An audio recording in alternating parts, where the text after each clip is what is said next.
Hello युशेफ kitchen. आजचा menu masala Maggi. आता पहिला मी भांड्यामध्ये तेल टाकलाय, थोडा बटर पण टाकलाय. इथे शिमला मिरची, कांदा, टोमॅटो चांगला परतून घ्यायचा आहे, क्रिस्पी होऊ द्यायचा आहे. चांगला मी परतून घेतलेला आहे. मिक्स करायचं आहे. आणि आता मी इथे टाकणार आहे चटणी, soya sauce, green chilli sauce, red chilli sauce आणि टोमॅटो केचप. हे दोन्ही 4 पेस्ट इकडे मी यूज केलेले आहे, ते टाकून मिक्स केलेलं आहे. इकडे मॅगी मसाला यूज केलेला आहे मी. ते प्रमाण आपल्यावर डिपेंड आहे की आपण किती मॅगी बनवतो.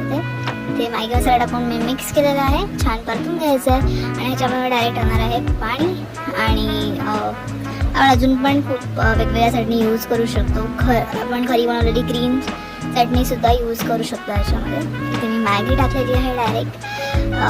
आणि आता मॅगी मी मिक्स करणार आहे पाण्यामध्ये. चांगले शिजू द्यायचे आहे. मीठ टाकायचं आहे आपल्या अंदाजानुसार, चवीनुसार मीठ टाकायचं आहे. आणि मॅगी होणार आहे तयार.